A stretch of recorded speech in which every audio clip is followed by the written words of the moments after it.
أعوذ بالله من الشيطان الرجيم. بسم الله الرحمن الرحيم. وعلى آله وصحبه ومن والاه. اللهم علمنا ما ينفعنا وانفعنا بما علمتنا إنك سميع مجيب الدعاء. اللهم إني أعوذ بك من علم لا ينفع وقلب لا يخشع ونفس لا تشبع ودعاء لا يسمع. ربنا لا تزغ قلوبنا بعد إذ هديتنا وهب لنا من لدنك رحمة إنك أنت الوهاب. رب اشرح لي صدري ويسر لي أمري واحلل عقدة من لساني يفقهوا قولي. آمين. Before I start, I'm going to read a poem from a youth. So it says, the title is Saturday Vibes. The rain is spattering along the roof of the Hillcrest Hall. It taps against the windows and blankets us with a feeling of comfort, reminding us that in nature we are nothing but small. Each person is overcome with struggles back in dunya, but here our minds hopes to make our trip worth it, and our hearts strives to please a greater purpose. Our souls are crave acceptance from the Lord. Our hand held up, ready to beg and plead. As a spiritual connection we desperately desire, a qalbun salim we seek. This is a young person. SubhanAllah. Ya Rabbi, Ameen. Spiritual connection, qalbun salim, acceptance from Allah, Ya Rabbi, Ameen. Ya Rabbi, Ameen. Jazakumullah khair. I have so many things to read, but unfortunately we don't have a lot of time. So please forgive me, because there's a couple of things I wanted to share it with you, because this is something you can take it with you. One of the steps, next step. So here I am. Look at it. The Tazkiyah is a steps. I started, let's say, coming here or before here, thinking I'm fine, thinking I'm okay, alhamdulillah, what's wrong with me? People look at me and say, MashaAllah, tabarakallah. Then day one, I found out there is issues. And then as we went on, then I learned about something called qalb, my heart. And then I could easily have a dead heart. Then I learned that today that there's something called nafs, that I am actually full of nafs. It depends what my personality is and what kind of a nafs. So now I learned. So now I diagnosed. As a physician, I thought, okay, now I know what's wrong with you. So what do we do? Number one, which I will share with you, is something called muhasabatun nafs. You take yourself accountable. You take yourself accountable exactly like you take your child accountable. So if your child, you tell him, do this, and he says no, what do you normally do? It's okay? Allah Ghafurur Rahim. What do you normally do? Tell me. Mothers in the room. So we ended up with, started with spanking. Discipline, let's put it this way. How is different? But you discipline him or her.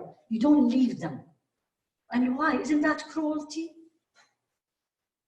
Don't the child think you're cruel? This is harsh.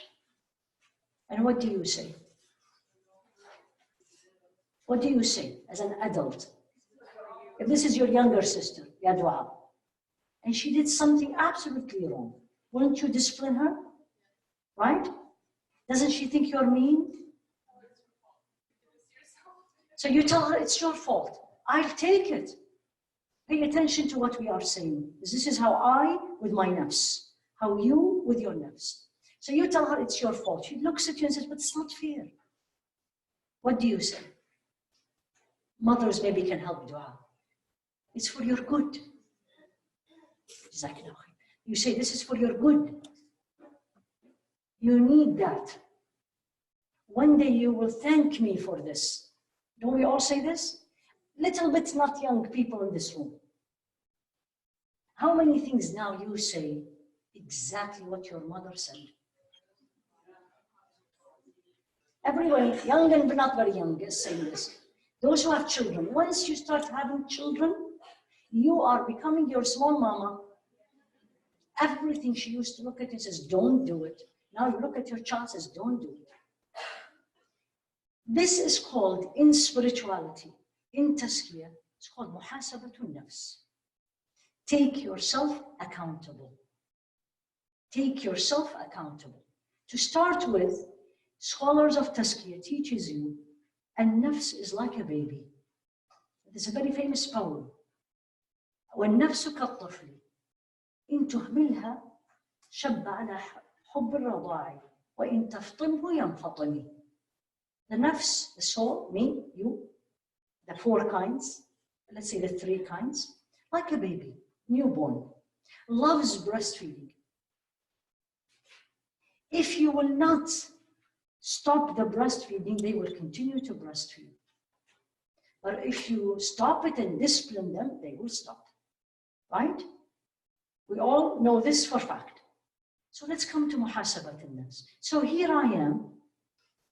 I found out that I am basically all nafs. All nafs. My decision based upon my nafs. But I justify it. So I have a nafs bahimi, cat-like, right? I love food. I love sleeping. I don't say I'm a cat-like. I say I need to sleep. I don't function well unless I sleep 8 and 9 hours. I love food. So the first thing is you have to learn that what you hear inside you, this justification, beware of it. Beware of it. One, best path to go in the Tazkiyah is to say no to your nafs. No. You know when your child keeps wanting chocolate, what do you say? No. He said, but I want it. You say no. But I love it. You say no. And then he starts throwing tantrum. What do? The answer is no. Right? Sometimes if you are really want discipline, you say, you know what? It doesn't matter. If you're going to cry from today to tomorrow, the answer is no. And they usually stop because they know you're serious. That's how you deal with your nafs. So when you start, you are weak. And let's say you're the nafs that is sabu'iyya, right? And you know if you're going to go in this gathering or you're going to be with this people, you will end up coming back feeling jealous and feeling, I want to be like them or even better. And you know you're not feeling well. You know it for sure. You should not go, period. But then people will call you, come on in, it's only one time, what is the big deal? Your answer to yourself, they don't know what I know. They don't know me. They don't know me. And keep saying no, wallahi, till Allah subhanahu wa ta'ala will show you clearly. When you are saying yes, and I say this word, who's talking? Who's making the decision? Which nafs?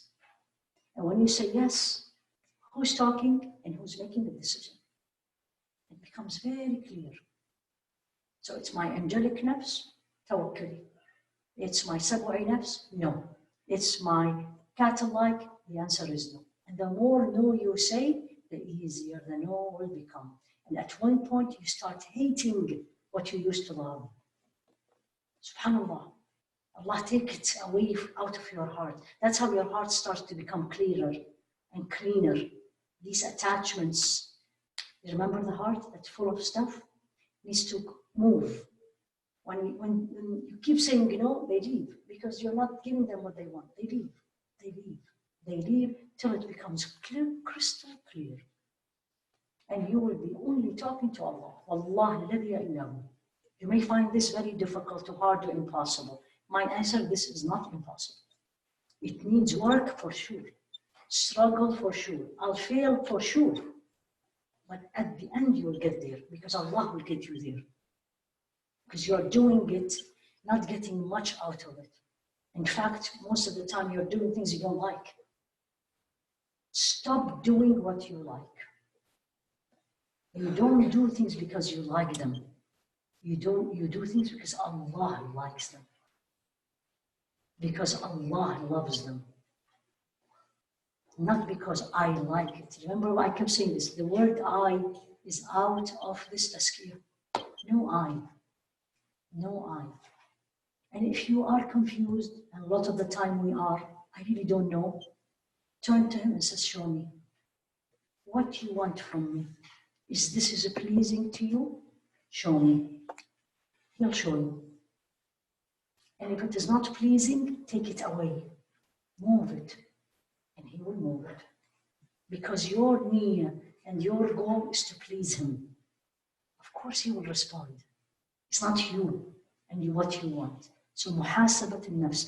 Take yourself accountable. And Rasul Sayyidina Umar radiallahu anhu says very famous line, some of you may even know it. Hasibu anfusakum qabla an tuhasabu. Take yourself accountable before you will be taken accountable. وَزِنُوا أَنفُسَكُمْ قَبْلَ أَن تُوزَنُوا. Weigh your deeds before it will be weighed. You do it now. It is much, now this is still the same, فَإِنَّهُ أَهْوَنُ عَلَيْكُمْ فِي الْحِسَابِ غَدًا. It will be much easier for you in the day of judgment if you already took care of it here. وَتَزَيَّنُوا لِلْعَرْضِ الْأَكْبَرِ. And get ready, beautify yourself for the big show. يوم تعرضون لا تخفى عنكم خافية. The day that you will be presented to Allah, no secrets will be secret anymore. He knows everything. Get ready. Get ready. Take yourself accountable. Like you take people accountable. Ya Allah, how many times we take people accountable? She did or she didn't, or she said or she didn't say. And I don't take myself accountable. Take yourself accountable. Meaning, I missed my salah. Why? You say this to yourself, not to anybody. Why? I was watching TV. You know what the TV should be? Out of the house. Well, I can't do this because it's not my house only. I have other people. Then I'm not watching TV. Period. Sayyidina Umar missed Asr Jama'ah. Asr Jama'ah. Because he had a farm in Medina and he was taking some business in the farm. And then he missed the Jama'ah. What did he do? Sold the farm. Actually, didn't sell it. Gave it away. Wahabaha. So it's just taking me away from Allah. Anything, this is something you write for yourself. Anything that is taking me away from Allah, other than, because that's a serious line, other than what He already put me in that will get me closer to Allah, needs to be out of the window. Anything that is taking me away from Allah, other than what He wants me to do, because it will get me closer to Allah, it needs to be out. So you don't tell me where my children are taking me away from Allah, then what should I do to them? I say your children is your way to Allah. Your children at certain age is your way to Allah. You give them their haqq, their right, in teaching them, in making them good human beings, definitely good Muslims, know how to respect the parents, respect the others. This is way more important than other things you like. So this stays. If I am a married woman, my husband writes. My family, my parents, my siblings. But watching TV for 2 and 3 hours because I like it, and then I miss my salah, or I go to my salah last minute, Allah knows what I said. You immediately have to say, you know what, TV, you're taking away from Allah. You're not coming. Not. Like your child. If your child has a game, right? And then you find your child, Allah shows you, that your child is spending 4 to 5 hours on the game and he's not studying, or she. What do? Take it away. Why? It's distracting him from what's more important. What is more important than pleasing Allah and working for my akhirah? I need to do this. Hasibu. So when I disobey Allah, first question, I sit and say, why did I do that? Not why. What was around me or inside me that made me do this? You will be very surprised. Food, when I eat too much, especially when I eat what I like, and I eat it with vengeance, absolutely weakens me. Again, these are not my words. This is all scholars years ago, 100 and 600 years ago, who looked, their hearts were qalbun salim, and they looked at that. Look at yourself when you are in a gathering, right? And they serve food, and the food you like, and you let yourself eat what it likes, right? And see when you start talking, what you're going to be saying. Oh, did I forget this? I'm sorry. Please forgive me. Allah forgive me. See when you ate what you like and you're in a gathering, before and after. And see when you are talking and you are hungry, you probably don't even have energy to speak. But then you ate what you like, especially when you like, and you ate it more, not because you're only hungry, but now I like it. See how easily you slip the tongue. You are watching something is not pleasing to Allah, and see what will happen to your ibadah. So always ask yourself, why did I disobey Allah? And look at the surroundings. Take it one by one. Each step, ask Allah to show you. Ya Allah, help me. Ya Rabbi, I love food. Wallahi, I do. But I know when I eat too much, I get weak. Take it out of my heart. Because love, if you don't love something, you don't do it. You don't struggle, right? Any kind of food you don't like, it doesn't matter if they put it in front of you. It's not a big deal. So muhasabatun nafs. Take yourself accountable. Take yourself accountable. And look, I'm going to just read a couple of statements here. They say, you count your deeds, count your breath. Look at this. They say, count your breath. Wasting this breath or using them in something is not beneficial to you. It's a huge loss at the end. Breath, they count their breaths. Not time or minutes, breath, which we don't even pay attention to. They say, إضاعة النفس هلاك. When you lose, waste is a waste. It's absolutely a huge loss. And then they look at the ayah. يوم تجد كل نفس ما عملت من خير محضرا وما عملت من سوء تود لو أن بينها وبينه أمدا بعيدا. That day, when the book is going to be presented to me, any good deed I see, I will be very happy. And the bad deeds I see, I say, I wish they did not even show it to me. I wish there was a huge space between me and it. We will regret it there, but we cannot change it there. It's done. Once we are there, we are there. We cannot change it. So muhasabat al-nafs. If you have asked for forgiveness, that's a very good question. So I disobeyed Allah. There is two kinds of disobedience. There's disobedience with Allah only. I missed my salah, didn't fast Ramadan. And there is a disobedience to Allah with the rights of human being. I backbited somebody. If I say astaghfirullah truthfully, in his right, truthfully, number one. Number two, I don't do it again. It's gone. This one is the issue. Because this has two rights. The rights of Allah and the rights of people. So if I say astaghfirullah after I backbited someone, then the rights of Allah, alhamdulillah. But that person has to forgive me. Otherwise, we are meeting there. Imagine this. So the best way you do is immediately make a dua, good dua for that person. Same dua you make it for yourself or your children. Sincere dua for this person. inshallah, Allah will accept it.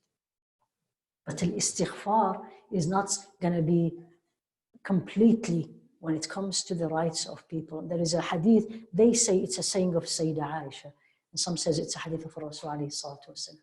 They say, الدواوين ثلاثة. The books are three kinds there. الدواوين عند الله actually. ثلاثة. The books with Allah are three kinds. A book that Allah does not care about, and a book that Allah will never leave anything in it, and a book that Allah will never forgive. So three books. A book that Allah does not care about it. He can forgive it all.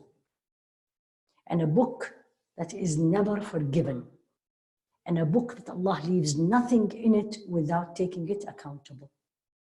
The first one that He doesn't care and He can forgive it all, what do you think?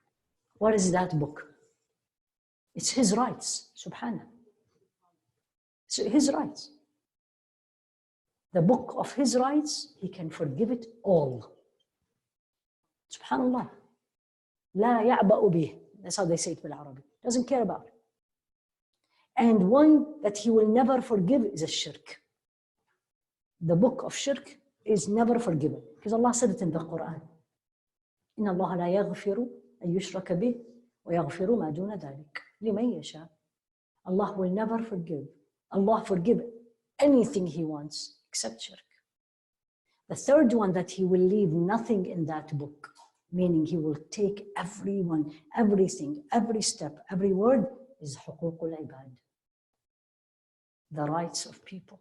May Allah help us, all of us. So istighfar alone, after I hurted somebody, it doesn't work. Alone. Because Allah can remove His haqq, can forgive His haqq, but that person. So we really, this is why if sometimes they say the easy way to live in this life and go to Allah subhanahu wa ta'ala is to live alone.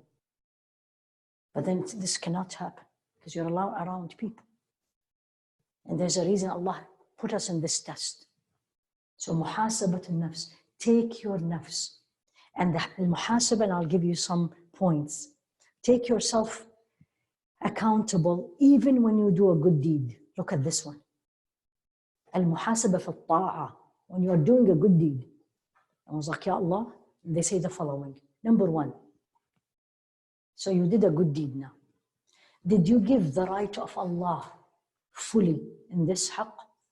Was sincere for Allah only? What we talked about yesterday. What was my ikhlas in that good deed? Number one. Number two, did I do it to my perfection? Best ability. Best ability. 2. 3, did I follow the footsteps of Rasul alayhi salatu wasalam in it? Or I did it the way I like it? Even in ibadah, we do that. Number 4, this is a really hard one. Did I do it and I feel Allah is looking at me? Did I do it and I see and feel Allah is looking at me? They said, Shahida mashhad al-ihsan. And you see Allah is looking at you in it. Or if not, if I am not seeing Him, He's seeing me. 5, which a lot of us forget this. Do I see the favor of Allah on me in doing this good deed? Do I see the favor of Allah upon me in doing the good deed? We forget this a lot. So the fact I stand up in salah is not because I am very religious and I am very smart or I'm pure or I, because Allah favored me. There's much more people who are much smarter than I am or better than I am. Shuhud, they call shuhudu minnat Allah. You see the favor of Allah on you. I hope everybody this weekend, you did see this. That's how Allah chose you, chose me, facilitated for us to come and made it easy. You know how many people couldn't come last minute? Somebody who registered the first or the second day. The day before they couldn't come. Their child became sick. She may be on with us online. I don't know yet. SubhanAllah. And somebody, the day before, they were able to come. Minnatullahi alayki. Honestly, one person the night before. I was still in the office Thursday night and they texted me. I was like, okay, khalas, alhamdulillah, that's your rizq. So see the favor of Allah on you. Not only in what everyone see, but the fact you are obeying Him is a minnah from Him. The fact I am, inshallah, pleasing Him, that's His favor on me. ليس بحولي ولا بقوتي, as we say. It's not because of my ability and my power and my strength. And number 6, in every good deed you do, look at how much imperfection is in this deed. How much imperfection in this deed. So when you are salah and you say, alhamdulillah, I prayed. Alhamdulillah, I prayed. But did I look at how much not best salah I have done? Look at us. With anything we do, we get evaluation. Right? And it tells you this is very good because it gives you to improve. I'm not saying this is haram, I'm doing it. But why don't I do evaluation of my deeds with Allah? That's what's muhasabah. What's my evaluation? Look at this. Take this one and put it on, if this was your salah. So I'm just gonna read with you a couple of ones. The first one says is just the grades. Excellent, very, very good, good, fair, poor. Where do you put your salah? Alone in the house. Isha specifically. When we are not much energy left in us. And some of us is Fajr. Right? And everything. Poor, fair, good, very good, excellent. And if you're going to say excellent, you better be why? Because we all can claim what we want to claim. If you say this is salah is excellent, why? You did not talk to yourself whatsoever, no thought come into it at all. So you, in any good deed, you look at these. And where do I start? Everything I do every day, I'm going to do accountability. I'm going to do nothing. Just sitting in my room and writing. Practically. Start number 1. Where do I start? With the obligation. I said this last night in one of the questions. Al-fara'id. What is the obligation? And again, when I talk about obligation, I am not specifically saying only salah and siyam and zakah and hajj. Especially women. What is your obligation, married women? And mothers? What is your number 1 obligation? Married woman. Your husband. Your husband. Haqqullah is in it. So as he's going to come and my book in front of him and he said, okay, ya Haifaa, your salah, alhamdulillah, you pass. And then if I was a married woman, he's going to come and say, you know what? Haqq al-zawj, I'm sorry, you failed. This is not less than my salah. This is very common misconception we women have. Sometimes we neglect the right of the husband and justifying it by, I am doing this for Allah. Reality, I like it. So the haqq of the people. And now you go and look, where are you in your life? There's always people has right upon you. You're a daughter, your mother. You're a mother, your husband. You're a widow, your daughter. Always there's somebody around you, you have the haqq. You have no one, your neighbor. Nobody. So always look, when I say al-fara'id, these are obligations. I'm not saying it's not extra. These are obligations. Al-fara'id. Like yesterday, I shared with you, غض البصر, lower your gaze, is an obligation. It's not extra. You're probably also like, what? Why did I say this? It's an obligation. Why? Because it's Allah said it in the Quran in the form of obligation. With no exception. قُلْ لِلْمُؤْمِنَاتِ يَغْضُضْنَ مِنْ أَبْصَارِهِنَّ. order the believing woman to lower their gaze. He didn't say when they can. He didn't say when they live in America or when they are not working. And same thing for the men. That's an obligation. Do you ever take yourself accountable about looking at haram, looking at TV, looking at when you're interacting with the other gender, all these? That's fara'id. Give me other fara'id. I am going to repeat this again and again and again because this is extremely important in my daily life to bring the balance back. What's other obligations in your life? Think of your life. Anyone, different age, different background. Yalla ya Azra, I was about to ask you, alhamdulillah, Allah nattaqaki. I can't hear you. Parents, you're married or not married, especially if you're not married. Parents, haqqul abawain. Allah put it together with his obligation. Haqqullah an na'budah wa la nushrik bihi shay'. What's the right of Allah? You worship him and you do not associate anyone with him. With this, he said, وَبِالْوَالِدَيْنِ إِحْسَانًا. And you treat your parents with excellence. Haqq, it's an obligation.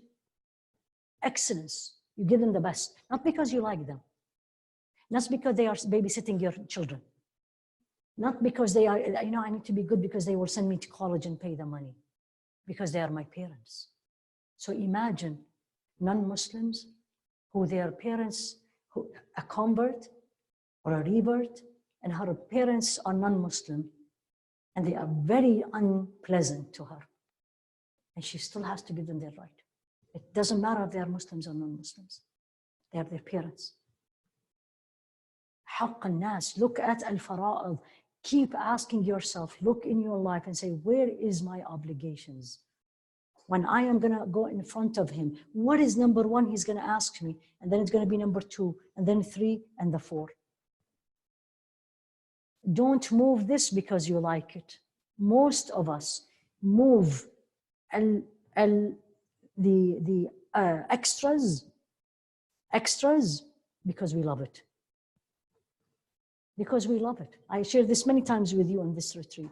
Young, very active, mashallah, tabarakallah, they are organizing conference or a retreat or anything that is pleasing to Allah. And they are awake and they are up till 2 and 3 a.m. in the morning and they are doing all the work. You come to Fajr, you don't see anybody of them. That's my love, what I love. That's what I love. Allah is not pleased with me because I miss my Fajr. So number 1, you look at al-fara'id. Number 2, you look at, when you take yourself accountable, the haram. They called al-manahi. What he forbade, subhanah. What he made forbidden. Where am I from this? Is it no means no? Or no maybe? Or no in this day and yes in the other day? Or yes in this country or no in the other country? Al-manahi, haram, everything. We talked about the tongue, talked about the eye, talked about the ear, talked about the feelings, all the haram, where my legs are moving, are walking. Manahi.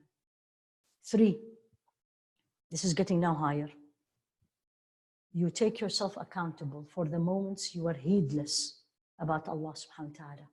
Heedless. Don't do anything. Don't remember him at all. Focused on this and that. Al-ghafla. And number 4, which part of it we said this yesterday. Take yourself accountable about what you say. What did your hand do? What did your leg, where did your leg moved or walked? And what did you hear? And if they did something, 3 questions. Why did you do it? For whom you did it? And in which way you did it? One more time. Number 1, why did you do it? For whom you did it? This is very important for us. For whom? And how did you do it? And this includes good deeds in general. In general. Because we talked about ikhlas in detail on the first day. Make sure what you do is for Allah and Allah only. People are pleased, alhamdulillah. People are not pleased, ya Allah, change them. for Allah only. Number one. And number two, number one is, why did you do it? I like it, I love it. This should not be the answer. The answer should be, there's only one answer. Anything is one answer. Allah likes it. Allah loves it. And how? And how? And how? May Allah subhanahu wa ta'ala help us to do these things. Ya Rabbi, Ameen. And the last thing I'm going to share with you is here. Just let me give you two things about muhasabat al-nafs. Alhamdulillah, Allah made me look at it. Is one of the benefits of taking yourself accountable. It's actually two benefits. Number one, you will know your shortcomings. We will know our shortcomings. You will know it. I don't need someone to tell me, I know. And number two, you will know the right of Allah upon you, because you're going to change your priorities. You will know the right of Allah upon you. What's the priorities? Priorities. So the last thing that I am going to be ending, inshallah, let me see, alhamdulillah, at least we have 50 minutes. There is many things, actions that will help me in my tazkiyah process. Actions. Now it's not feelings, it's actions. One of them, we already talked about it. And that is mukhalafatul nafs. Go against your nafs. This is, if you are, think of tazkiyah as you are building a home. The foundation is to know who you are. You know your heart, you know your nafs, you know your surroundings. That's the foundation. You just digged foundation. You didn't build the house yet. Second, including the foundation, which heart you have, which nafs, which one is controlling you, if it changes, why, all this. So you put the foundation. Now I need to build. I need to build. In building, the first wall you're going to put is the obligations. No tazkiyah, no going to Allah, no qalbu salim, with no obligations. Number one, if you spend all your life in correcting your obligations, this is the best thing. Because that's when the man came to Rasul alayhi salatu wasalam. And he said, in the meaning of, what is this Islam all about? What should I do? What did Allah make the obligation on me? And he told him the 5. And he said, I'll do these 5 and I will do nothing else. I'll do these 5, I will not do anything else. Rasul alayhi salatu wasalam, what was his answer? Aflaha in sadaq. He will be successful if he's truthful. If he really gonna do these 5 only, truthfully, he is successful. He doesn't need any extras. The extras is to correct, and it's a remedy for the shortcomings of the obligation. So the first wall is the obligation. The first wall. Second wall that you're gonna put is the extras. This has to be a very good wall. It's not a second-hand wall. Once you perfect your obligations, meaning I'm not missing any more salah, then I'm going to work on my sunan, extras, because that's going to perfect this one. So and then you look at everything else, my talk, obligatory talk, things I have to say, things I should not say, then things it's going to make my saying much beautiful, I'll do it. Look at everything, don't look at fara'id, obligation, again, only the arkan, only the pillars, everything. In this process, to get the house nicer and the rest comes to me is the most important. This is personal. And I think when you read also, a lot of the scholars will tell you, you start there. And you take this with you and never stop it. And this is one of the things that you keep doing it and increase. And what do you think this is?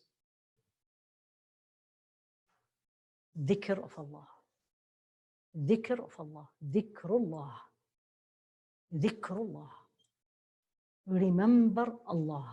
Remember Him. And dhikr of Allah, don't let your mind or think that dhikr of Allah is only when I say subhanallah or when I say alhamdulillah, when I say. That's one form. There's other dhikr. Your salah is dhikr. Reading the Quran is dhikr. Sitting in this majlis is dhikr. Making a dua for someone is dhikr. Making a dua for yourself is a dhikr. Reviewing Quran, sitting in a Quran class. All these are dhikr. These are all remembering Allah. Any action, walking on this beauty alone, and you're reflecting on the creation of Allah, that's dhikr. How easy is this? How easy is this? You're enjoying. You say, I'm going to go out for a walk. This is a beautiful day. As you are walking, instead of texting or listening to haram or saying haram, I'm going to be doing nothing. I'm going to just look around. And I'm going to say, Subhanak, who are you? If this is your creation that you did not look at since you created it, who are you? Dhikrullah. Dhikrullah. And they say the sign that you are close to Allah subhanahu wa ta'ala. You are a wali, if you know the word wali, not a friend. You are close ally of Allah. Allah is very close to you. The sign is when you're in constant dhikr. You are in constant dhikr of Allah. And when Allah gives you or give me or give us this constant dhikr, that means He wants you close to Him. And if He doesn't, then that means I am being pushed away.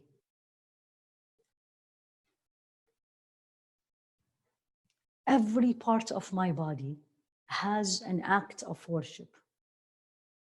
For a dhikr, which part of my body? That's one part.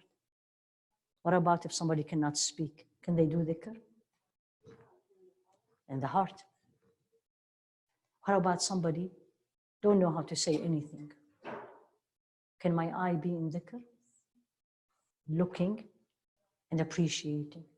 So dhikr and hearing, of course. So all parts of my body can be in dhikr, but specifically is the heart and the tongue. So that's very special about the dhikr. It's the heart and the tongue. That's one. Second, which is very easy for anyone in this room. Remember the question yesterday? We're very tired, we are overwhelmed, do all this. A dhikr, an act of worship that does not need a specific time or place or any condition. Meaning, for salah, obligation, I need the time, I need the wudu, I need the qibla, I need to be dressed properly, right? I need to know a little bit Quran or a little bit things to say, I need to know how to do it. Siyam, I need Ramadan, right? And I need my niyyah. Zakah, I need my money, the minimum and the time. Hajj, I need money or time, all of it. Dhikr, requirement, nothing. Nothing. You don't need money, you don't need health, you don't need time. غير مؤقتة. It's open invitation. You know, when somebody tells you, I love to visit you, said it's an open invitation anytime you want to come. That's the open invitation from Allah. That's the open invitation from Allah. فَاذْكُرُونِي أَذْكُرْكُمْ. You remember me. Door is open. Just do it. Door is open. In any state. Right? يذكرون الله قياما وقعودا وعلى جنوبهم. Sleeping on the back, meaning on your back, on the side, sitting, standing. There's no requirement. Can I do dhikr? Can I say astaghfirullah and I'm sitting? Sure. Can I do this and I am going to bed and I am leaning on my right side and I say astaghfirullah? No one will tell you it's haram. Anywhere, any situation, absolutely you can do. Dhikr is the agent that will cleanse your heart. It's the sponge and the soap. Only, wallahi, I will say only. It's the soap and the sponge. That, remember the trophy that we wanted to have shining, and the crystal vase that we want to see through it. The only thing that will keep the vase shining and the trophy has no spots is a dhikr. They call it Jala'ul Qulub. Jala'ul Qulub. Jala means when you remove everything, remove it. All dirt to filth to everything. It's cleanse it. You know how you feel this? In case you're like, what does this mean? You don't feel well. You have no idea. You woke up in the morning, nothing wrong. I'm not in the mood. You say that, right? What do you normally do? You're gonna call a friend. You're gonna say, don't talk to me. I'm gonna go and get my coffee and I wanna be alone in the room. It depends who we are. Very different, right? Don't do any of this. Just say astaghfirullah and don't put a number, but just don't say it one time out of just astaghfirullah. Just say it. Keep saying it. See what will happen. Wallah ladhi allahu. It's like, you know, when you're blind, when you're sleeping in your room, dark in the night, then you wake up and you don't know what time is it and there's no clock, and then you say, you know what, let me open the blind and see. Then suddenly you see all shining. It's like, oh, it's morning. This is what dhikr do to you. Remove the cloud, makes it much clearer. Subhanallah. Jala'ul Qulub, Jala'ul Qulub. And the more, and this is, some of you felt it in the morning, especially today. The more you are in dhikr, longer. Of course, it comes with a struggle because your nafs doesn't like it. Did the nafs like it this morning? You're sitting there for 30 minutes? No. If you liked it, alhamdulillah. But how many times your nafs comes and says, my legs are hurting, right? It's getting numb. And why can't I just stand up? Why do I have to sit? It's all nafs talking. Because once you stand up, the dhikr is gone. You will be distracted. But the more you stayed and put the effort and you are in, what will happen? Did you feel anything this morning? What did you feel? Exactly. You start enjoying it. And you start wanting to do it longer. SubhanAllah, I was about to say this, you said it, because it's true. When you do it from your heart and you're alone and you're sitting and you're giving it your energy and focus, you'll start loving it. And I highly recommend when you're not feeling well, meaning down, I'm very worried, so many things in my brain, I'm overwhelmed with things, use it. Use it. Take 5 or 10 minutes, close the door, sit, and any dua you know, any dhikr. Usually, La ilaha illa anta subhanaka inni kuntu min al-zalimin does wonder. Does wonder. But do that. Do that. So the more you remember Allah, the more you want to do more. And the more you are deeper in your dhikr, you will not even feel the time. Wallah ladhi allahu. You will not. You suddenly say, oh, subhanallah, really? 15 minutes after shuruq? Because you are with the king. You have this private meeting with the king, and he will protect you and protect me. So the longer you are, the more you want to do more, the more you forget, the more you feel much better. Some says it is the open door between Allah and his servant that never closes. The dhikr of Allah, dua is a dhikr also. The dhikr of Allah is the door that between Allah, it's direct. Like now I'm looking at this door in front of me, that's how it is. It's always open. When does it close? When we close it by not remembering Him. العبد يغلقه بغفلته. The human being close it because he is or she is busy. Too busy. I don't have 5 minutes for myself. You're telling me 10 minutes to remember Allah? It's your choice. Door is closed. Do you think Allah needs my dhikr? Allah needs my dua? Allah needs my remembrance? It's for me. So the door is always open unless I close it. Al-Hasan al-Basri, beautiful saying as always. He said, look for sweetness in the following three. Then you know the door is open. Look for sweetness in the following three. Number one, as-salah, in the prayer. Number two, fi dhikr, when you are doing remembering Allah. And here he's specifying, meaning dhikr of the tongue and the heart. And third, when you read the Quran. When you read the Quran, if you don't find the sweetness, meaning you are enjoying it, know the door is closed. No, the door is closed. He didn't open it for me, subhanAllah. Imagine this. Think of this when someone comes to your home.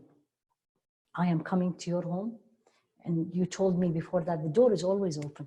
You don't even have to knock on the door. Just come, door is open. And I'm very happy. And then I come and I see the door is closed. I was like, what happened? You're not sincere with me. You do what I ask you to do. Imagine this is somebody. You do what I ask you to do out of order, not with the sweetness. Do you see the point? So the door of Allah is open is when I start enjoying what I am doing. I enjoy my salah. I'm not saying 100% all the time because I would love to say it, but realistically it is not. But at least when I am not overwhelmed by things, when I am alone in the house in the morning, the kids went to school, nobody is there. Why don't I enjoy my dhuhr salah? When everybody is asleep on Saturday, everyone, and they're not going to wake up till 9 or 10, they all woke up, did their fajr and went to bed. Why I cannot sit and enjoy my dhikr with Allah?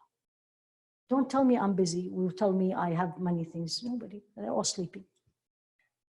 So if you find the sweetness in these three, in salah, in dhikr, in reading the Quran, then he says, فَإِنْ وَجَدْتُمْ وَإِلَّا فَاعْلَمُوا أَنَّ الْبَابَ مُغْلَقٌ. If you didn't find, the door is closed.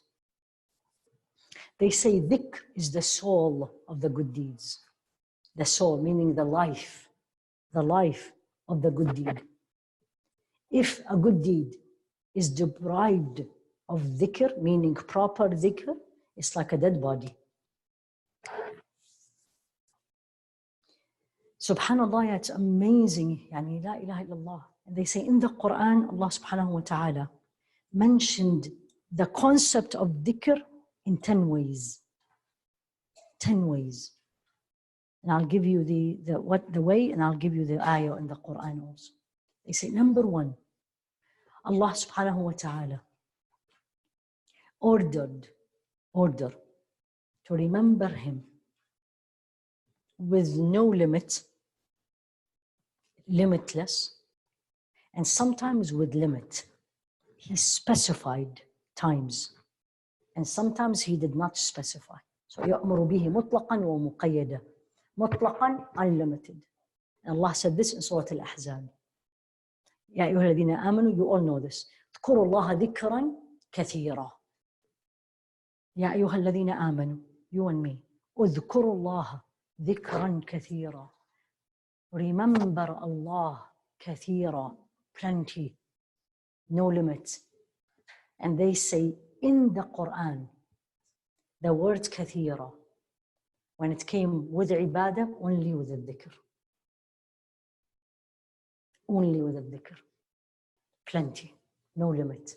Subhanallah. وَسَبِّحُوهُ بُكْرَةً وَأَصِيلًا. Now he specified it. Say tasbih بُكْرَةً وَأَصِيلًا. So the ibadah, the act of worship before Maghrib is tasbih. It's dhikr, but that kind of dhikr. That's what He wants me to do. And in the morning also. So this is how He guided me. So how do I do it, Ya Allah? Up to you. It's open anytime you like. But before Maghrib and before Fajr, better to do tasbih. Number two in the Quran. He came, and this is to Rasul alayhi salatu wasalam. This ayah is very scary because it's to him. Allah ordered not to be heedless. He ordered Rasul alayhi salatu wasalam not to be among the heedless. وَلَا تَكُنْ مِنَ الْغَافِلِينَ. It's in Surah Al-A'raf. Don't be with those who are heedless. That's to you and me. Look at your company. Are they heedless? Am I that person who you should not come and be my company? Because I always talk about dunya and about children or about money or about my travel or about. If I am, then you should not be around me. If you are, then I shouldn't be around you. لا تكن مع الغافلين. Don't be with those, أو لا تكن من الغافلين. Don't be from among them. If they are, I'll move. يا أيوة يا ريما. Yes, Al-A'raf, ayah 204. It's actually at the end of Al-A'raf, last page, before the end, like 1 or 2 ayah before the end. 204, Surah Al-A'raf. Al-Ahzab one is 41 and 44. So that's number 2. Number 3, Allah made it as a condition in the Quran to be successful in Akhirah for those who remember Allah a lot. More dhikr, more success. More dhikr, more success. Allah said this in Surah Al-Anfal. وَاذْكُرُوا اللَّهَ كَثِيرًا لَعَلَّكُمْ تُفْلِحُونَ. Remember Allah a lot, plenty, in abundance, so you will be successful. And this is Al-Anfal, ayah 45. Number 4. Allah praised those who remember Him a lot. He praised a lot of qualities in us. But the only one that praised those who does it plentiful in abundance is a dhikr.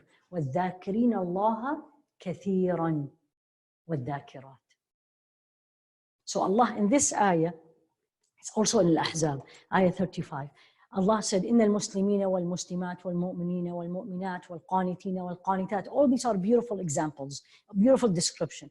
The believing men and women, the Muslim men and women, the qanit, those who submits to Allah in humbleness, men and women, الصابرين والصابرات, patient men and women, صادقين والصادقات, those who are truthful, men and women, الخاشعين والخاشعات, men and women, all this. والمتصدقين والمتصدقات, they give in charity, men and women. والصائمين والصائمات, those who fast, men and women. No kathira here, right? I'm reading you the ayah. Comes to dhikr, وَالذَّاكِرِينَ اللَّهَ كَثِيرًا وَالذَّاكِرَاتِ. What will happen, Ya Allah? أَعَدَّ لَهُمْ مَغْفِرَةً وَأَجْرًا عَظِيمًا. Prepared for them. Ready, go, let's go. Ready for them. مغفرة, forgiveness, وأجرًا عظيما. Plenty. عظيمة is great, magnificent reward. Very few times Allah put أجرًا عظيما. It's not أجرًا كثيرا, أجرًا حسنا. It's عظيمة, something great. What will I get? Enough, He's telling me this. And Allah subhanahu wa ta'ala said, and this is related to this, is, just make sure I give, yeah, okay. Number 5, the loser is the one who does not remember Allah. The loser is the one who does not remember Allah. The loser is the one who is in a state of heedlessness. This ayah, most of you know it. يا أيها الذين آمنوا لا تلهكم أموالكم ولا أولادكم عن what? عن ذكر الله. How about people who does that? ومن يفعل ذلك فأولئك هم الخاسرون. I'll translate. Allah says, يا أيها الذين آمنوا, you and me, believers, men and women, لا تلهكم أموالكم ولا أولادكم. Don't let your money, wealth, and children distract you. Subhanallah. Distract you from the remembrance of Allah. La ilaha illallah. How about who does that? وَمَنْ يَفْعَلْ ذَلِكَ. The person who will do that, فَأُولَٰئِكَ هُمُ الْخَاسِرُونَ. Those are the losers. How many times our job take us away from Allah, from His dhikr? And I'm not talking job meaning only I work outside the house. My things in the house. How many times I have guests coming and Allah knows how was my salah? Right? How many times my children or grandchildren or my family is in the house? And then where is salah? Wealth, meaning money, collecting. There's a sale, let's go. Right? And then I miss my salah. لا تلهكم. SubhanAllah, look at the beauty. Don't let these things distract you from the remembrance of Allah. And that's why, SubhanAllah, yani if you're now thinking, inshallah, you are, why especially dhikr? So much attention on it, because there is dhikr for everything. He taught you and me through His Rasul alayhi salatu wasalam. There is remembrance of Him in every step. We are doing this after Fajr. We are hearing this. Those of you who come to Fajr now on Monday and Tuesday, that's what they give a short talk after Fajr. Is the adhkar that Allah through Rasul alayhi salatu wasalam taught us. You go to the mall, there is a dhikr? In the mall, there is a dhikr? Yeah. Sayyidina Abu Hurairah used to go just to make it, just to say. Honestly. And he comes out and he say, I am not min al-ghafilin. Look at their hikmah. He said, I'm not from those who are forgetful, because people in the mall, or these days mall, or in the market, are usually distracted. Right? So he goes specifically to remember Allah, so he is not min al-ghafilin. And number 6, he specified, and this is very few in the Quran, where he specified the reward specifically. Like, is there any reward specifically about salah in the Quran that you know of?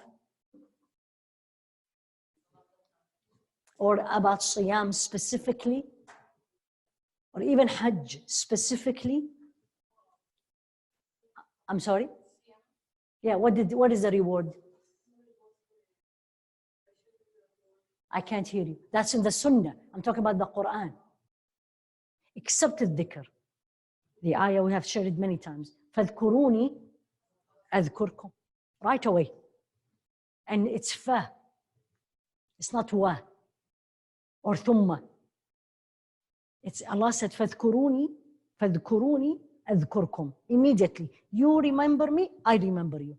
He didn't say, فَاذْكُرُونِي ثُمَّ أَذْكُرْكُمْ. You remember me, then I will remember you. It comes together. So Allah remembers you. Ya Aini, Ya Allah. So when Allah remembers me, what will happen to me? What will happen to me? I don't feel well, He takes care of me. I need this, He will take care of me. It's when He remembers me, meaning He will know what I need. That's why benefits of dhikr, you will feel better, because Allah will make you feel better. فَاذْكُرُونِي أَذْكُرْكُمْ. Number 7. 6 was that the reward is immediate in the Quran. And I gave you the ayah. فَاذْكُرُونِي أَذْكُرْكُمْ is in Al-Baqarah. It's ayah 152. Number 7, which is also special only for dhikr. Subhanallah. And this ayah, you hear it sometimes almost every Jumu'ah. أُتْلُ مَا أُوحِيَ إِلَيْكَ مِنَ الْكِتَابِ وَأَقِمِ الصَّلَاةِ إِنَّ الصَّلَاةَ تَنْهَى عَنِ الْفَحْشَاءِ وَالْمُنكَرِ. What's next? وَلَذِكْرُ اللَّهِ أَكْبَرُ وَاللَّهُ يَعْلَمُ مَا تَصْنَعُونَ. It's in Surah Al-Ankabut. ذِكْرُ اللَّهِ أَكْبَرُ. He said, remembering Allah is the highest, biggest thing. Akbar. When you say Allahu Akbar, he said, Dhikrullahi Akbar. There's a beautiful commentary about this ayah. Just because of the time, I cannot share everything with you. But Akbar, it's the biggest, it's the highest level, it's the loftiest. And لَذِكْرُllahi Akbar fil Ankabut 45. Number 8, and this is very interesting. And some of you may know this, or this will, inshallah, make you even look at dhikr differently. Every pillar of Islam. Give me pillars of Islam. That's an easy question. Okay, after Shahada. Actually, even Shahada. Shahada, Salah, Siyam, Zakah, and Hajj. Look in the Quran. Every one of them is followed by the dhikr of Allah. And I'll give it to you. Ash-Shahada is actually in the adhan. Because when we call for adhan, what are we calling for?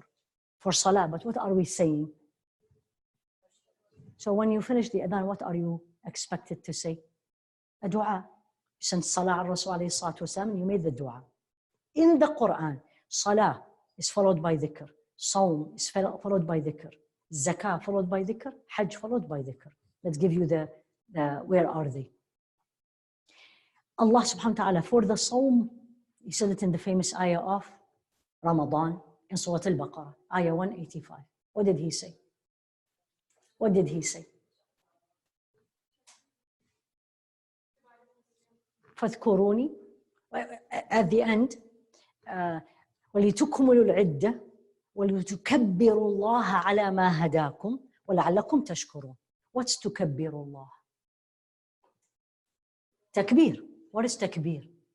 Dhikr. What do we do on the day of Eid? What do we do on the day of Eid? How do you know it's Eid? Takbir. So the end of Ramadan, that's what Allah says in this ayah, it's at the end. وَلِتُكْمِلُوا الْعِدَّةَ, to finish the appointed time. What is the appointed time? It's Shahr Ramadan. وَلْتُكَبِّرُوا اللَّهَ عَلَى مَا هَدَاكُمْ. And you will glorify Allah by using Allahu Akbar because He guided you. That's in Siyam. Come to the Salah. That ayah 200 in Al-Baqarah.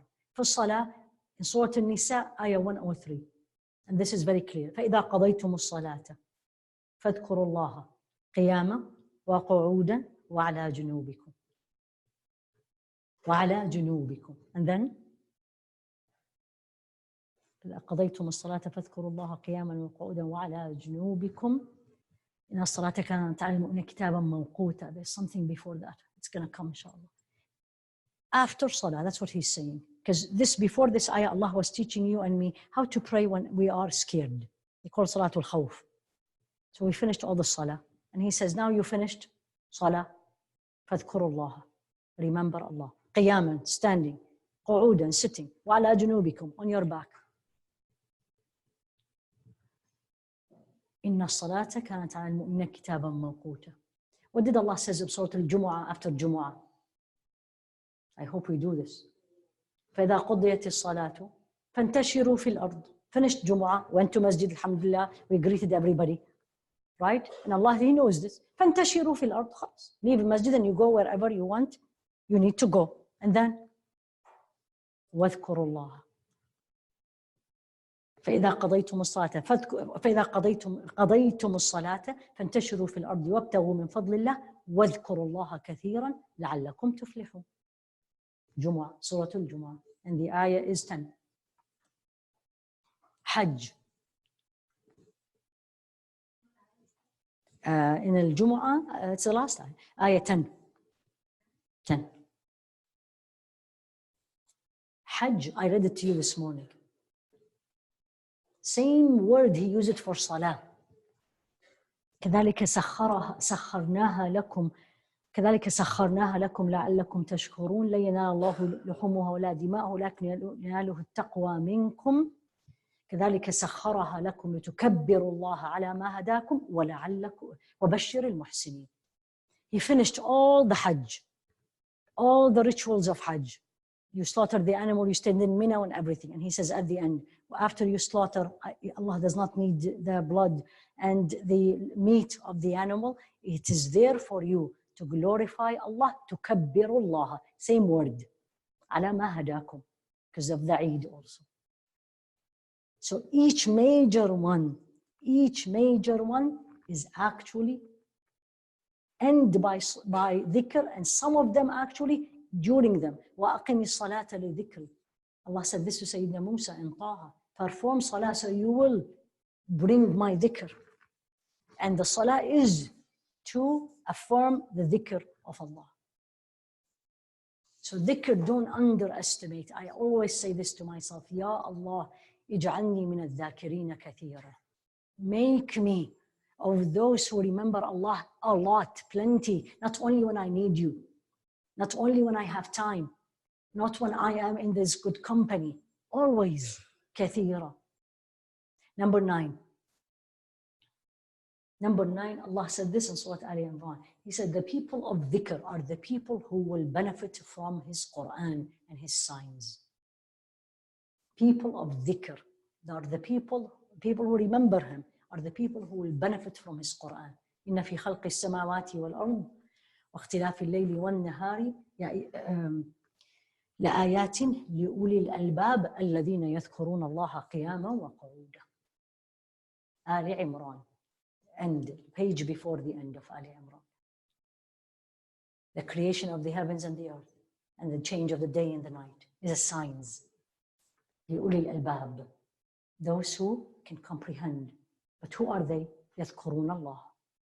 So the more I do dhikr, look at you today. And this is practical. Did you see all these reflections? All these reflections? So if you were sitting and watching TV and you're in a state of ghafla, will these things comes out? Will these comes out? Will you start writing about your qalb and journey to Allah? Because I'm in a state of ghafla. While when I am in a state of dhikr, and this is dhikr, see what comes out, how the heart becomes clearer, and you can see and you can write and you can obey Allah easy. And the last one of the benefit of dhikr, He made it the soul and the living soul of all His acts of worship. He made it dhikr. So what is inside salah? What's inside salah? It's all dhikr. It's all dhikr. It's Quran, Subhan Rabbi al-Azim, Subhan Rabbi al-A'la, Salatu wa salam ala Sayyid, Ashhadu an la ilaha illallah, ad-du'a. It's all dhikr inside. Inside the salah. Same thing is in siyam, in hajj, everything. For example, Rasul alayhi salatu wa salam said, why did Allah put a tawaf? That's in hajj. Why tawaf? To remember Allah. إنما جعل الطواف بالبيت والسعي بين الصفا والمروة ورمي الجمار لإقامة ذكر الله. It is, all these are to remind us. Let me say a couple of practical things. What makes you remember to wake up? No, wake up in the morning. Okay, I normally wake up because I have enough sleep. What makes you remember that you have an appointment these days? Reminder, and it's on my Google Calendar, and right? And then every 2 seconds something comes up, right? And then you put it, when you put the appointment, you put reminder 1 week before or 2 days before or 1 day before, right? I need a reminder because I'll forget. So forgetfulness is part of us. While Allah subhanahu wa ta'ala never forget. And He said it in the Quran. وَمَا كَانَ رَبُّكَ نَسِيًّا. Your Lord never forget. So how do I remember to remember? Let's put it this way. How do I remember to remember Allah? 2 alarms. Okay, that's fine. 2 alarms. Put a schedule. I'm sorry? Good company? Absolutely. Practical. I need to remember. I should remember, but I cannot remember, so I need to remember to remember. This is the statement. True? Now I loved it. This is beautiful, Ya Rabbi. And now I'm going to give you the reward of those who remember Allah a lot. I'll come to this and we'll come to this hadith.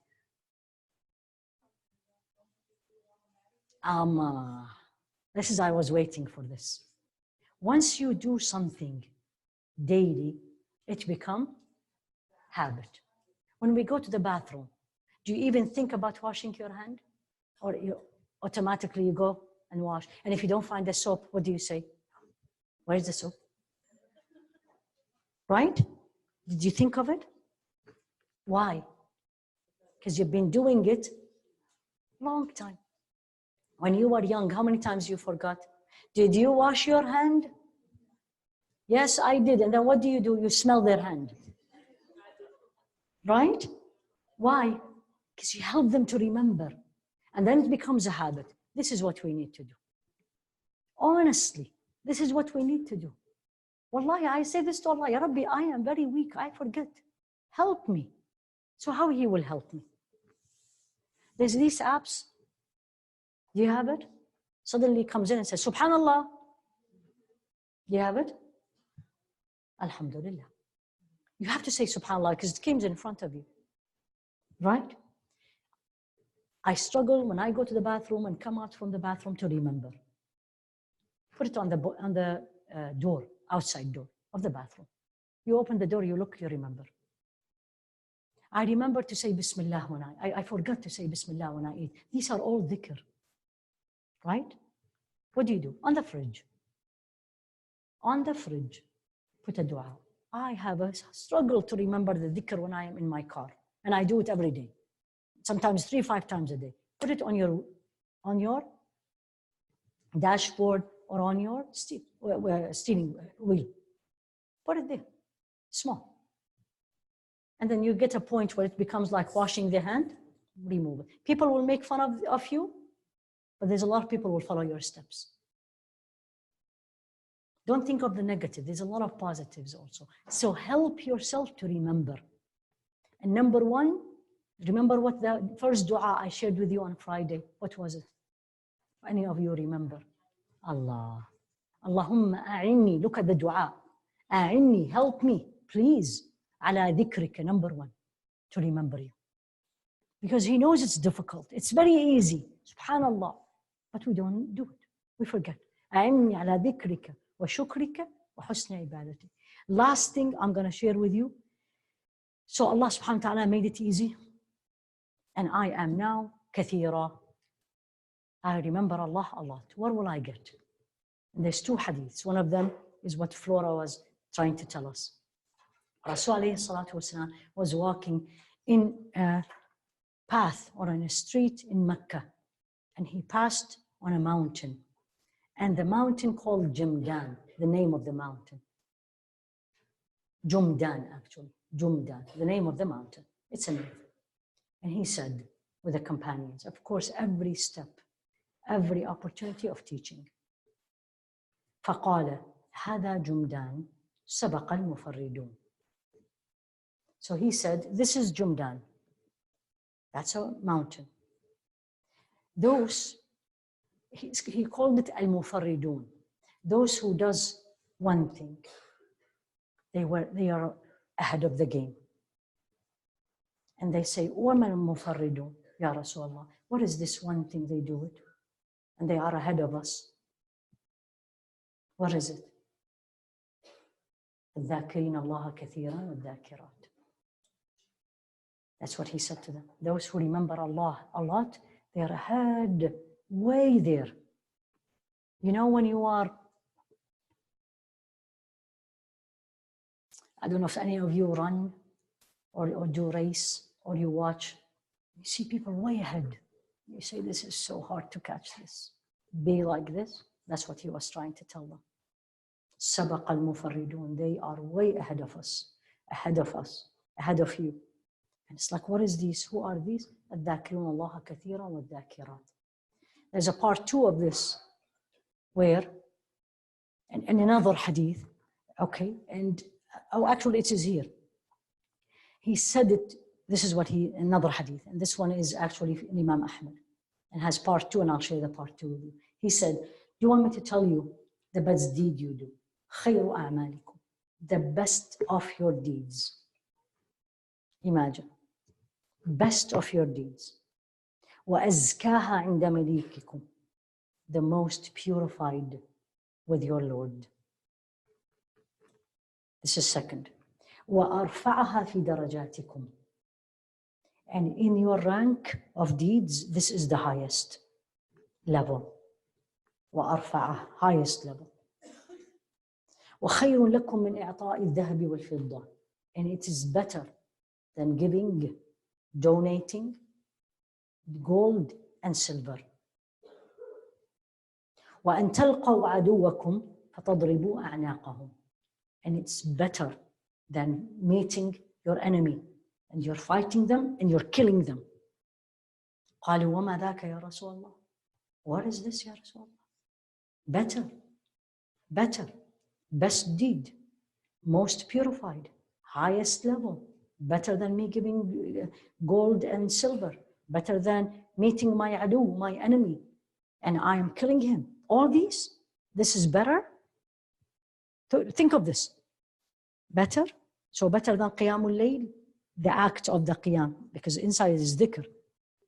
And he said, Dhikrullah Azza wa Jalla. So those who doesn't have money, don't feel sad. Don't feel sad. Because that first hadith is what actually he was talking to the people who doesn't have, who they came to him, and this in another hadith with the same meaning, they came to him and says, Ya Rasulullah, people who have money, they are way ahead of us because they can donate and they can do charity and we cannot do it. Which is true. And he said, I can teach you something better than that, remembering Allah. Then they came back again, says, Ya Rasulullah, the one who have money, now they are doing dhikr like we are. Subhanallah. And he said, ذَلِكَ فَضْلُ اللَّهِ يُؤْتِيهِ مَن يَشَاءُ. He said, that's the grace of Allah. He give it to whom He wills. So if I'm of the both, and everyone in this room are of the both. I'm not talking about you have to have $1 million in the bank. I'm talking about you have X. And donating $1 per day, 50 cents, if not money, all what we talked about, the acts of charity. Here you go. Dhikrullah. Keep remembering Allah. Keep remembering Allah. Those of you who are memorizing the Quran, keep revising as you are walking, as you are driving. Even if you put if you're listening, cooking, you're a woman who decided to stay home and take care of her family. You have to cook, you have to clean, you have to get the house ready. That's your job for now. Do it with the dhikr of Allah. Put a lecture, that's dhikr. Put a Quran, that's dhikr. Put a hadith, that's a dhikr. One of the easiest way I found actually is I put it in my kitchen. Computer is there. It's always on on the channel of Al-Quran of Mecca. It's always there, and the Quran is being recited. And sometimes next to it there is on the same screen you find Qanatul Medina is the channel for Medina where you can hear the hadith of Rasul alayhi salatu. How much time of our life we spend in the kitchen? Allah knows, right? Any percentage, Allah knows. So here I am. Don't let shaitan come to you and say, but you're not listening. That's how he comes. You know what? If you're alone, force yourself to listen. Pay attention. Brain goes somewhere else, bring it back. But keep it better than listening to something else. News. I don't want to say anything else. Talk shows, and the rest. So may Allah subhanahu wa ta'ala, and this is, I was taught and I found it, and when I read and review, it's the same thing. It's the pillar, the key that will open the door for Tazkiyah. And the key that will keep the door open is dhikrullah. Dhikrullah. And here 2 parts. You say no to your nafs by identifying which nafs you are, which heart you are, what is the weaknesses, too much talk, too much eating, too much intermingle. You cut on these. These alone will do a job, but it's not like when you combine it with the dhikr of Allah. I can't tell you, dhikrullah, what it does to the heart. Clean it. May Allah subhanahu wa ta'ala make us of الذاكرين الله كثيرا والذاكرات. جزاكم الله خيرا. صدق الله العظيم.